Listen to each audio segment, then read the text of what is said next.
Hindi ka ba makausap? I'm sorry. Alam ko pumunta dito si Mami. Alam mo, Eric, masasakit yung mga sinasabi ng mama mo tungkol sa pamilya ko. And half of it is true. But still, nasaktan pa rin yung nanay ko. Okay lang ba si Tita?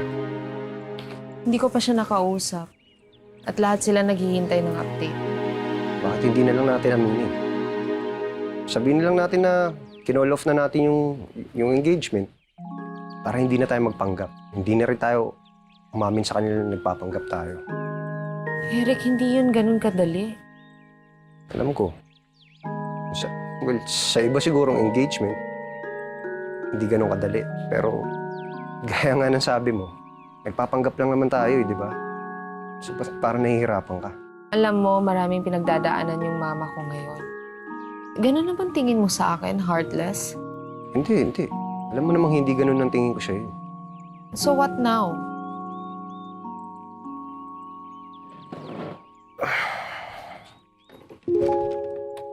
Kahit ano. Alam mo naman intentions ko eh. Well, ayoko magka-second round ng mama mo. Promise. Promise na hindi na yan mangyayari. Una sa lahat, hindi niya naman ako mapipigilan na pumunta dito dahil attorney mo talaga ako. At nakasalalay dito yung negosyo ng pamilya namin. Pangalawa, nanay ko nga siya, pero wala siyang jurisdiction sa puso ko. Kaya overruled. Alam mo, lawyer na lawyer ka talaga.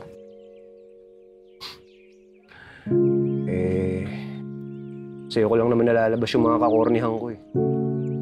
Well, at least sa'yo, hindi ko kailangan magpanggap na ibang tao. Hindi kagaya sa magulang ko na nakakapagod dikip yung expectation sila lagi. Well, we feel the same way. Madalas kinokontrol ko yung sarili ko at tinitiis ko lahat dahil takot ako ma-misinterpret.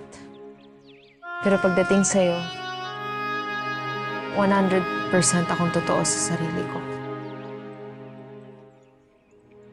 Thank you. Thank you.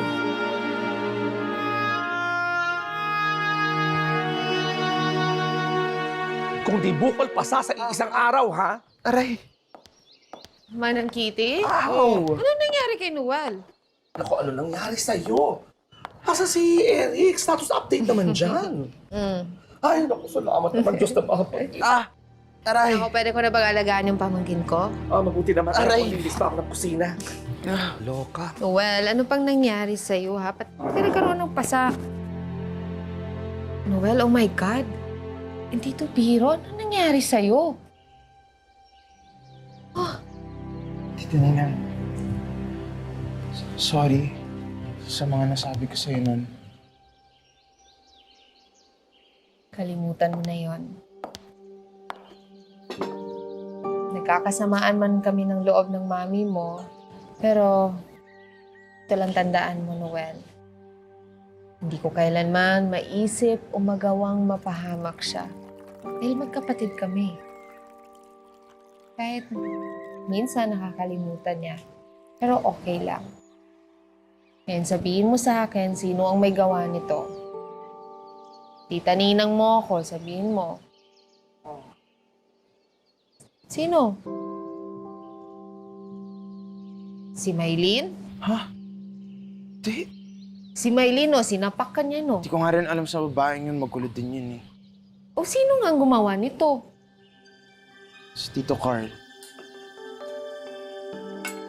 What? Calm down, Tita Ninang. Kasalanan ko rin naman kasi dami ko masamang sinabi sa kanya eh. I just thought na kailangan niyang marinig yung totoo.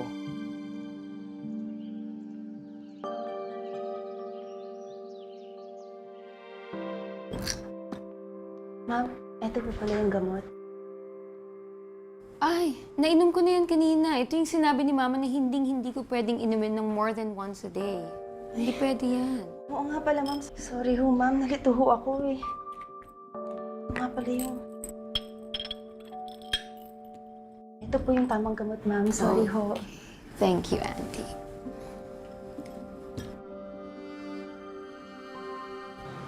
Akala ko nagjo-joke lang si Manang Kitty. Well, akala ko nga ikaw may gawa nito. Pero don't worry. Gagaling na to after a week. Tita Ninang, remember when you said na kapag may kailangan ako, lumapit ako sa'yo anytime? Mhm. Pwede mo ba akong kwentuhan tungkol sa tatay ko?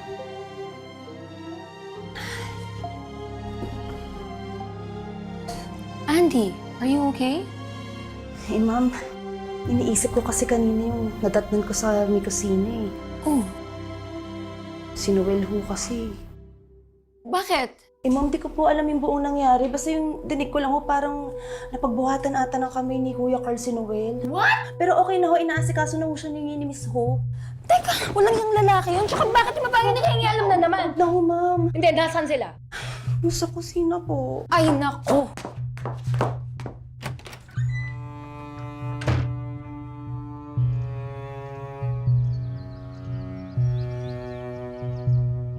Alam mo naman siya. Kilala mo siya kahit paano, right? Well, Promise me, Tita Nina.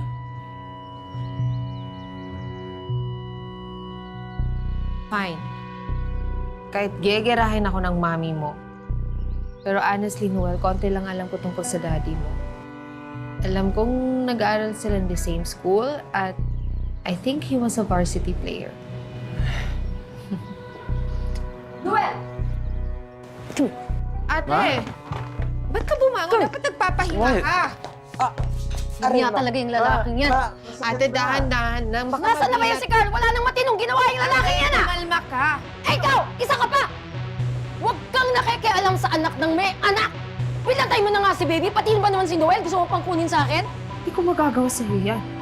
Anak, can you please calm down? Tinutulungan lang ako ni Tita Ninang. Well, ba't kumakampi ka dyan? Anak! Siya ang dahilan kung bakit ako ganito ngayon. Siya ang dahilan kung bakit hindi ka na magiging kuya pa ulit. Tapos sa kanya ka kumakampi. Di ba dapat tayo yung magkakampi? Ma, ano ba? Bakit gano'n? Ang unreasonable mo, grabe.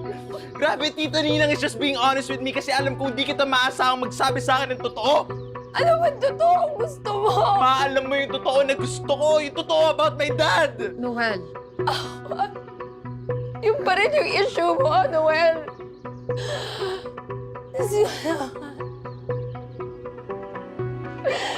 Oh, sige, sige. Anong totoo ang gusto mo? Gusto mong malaman kung anong favorite color niya, favorite perfume, shoe size, favorite film, favorite food, favorite drink. Just the truth, Ma!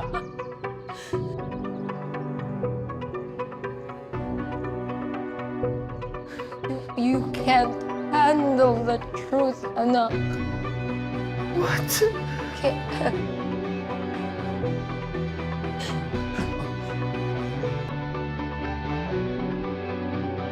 Rapist ng tatay mo!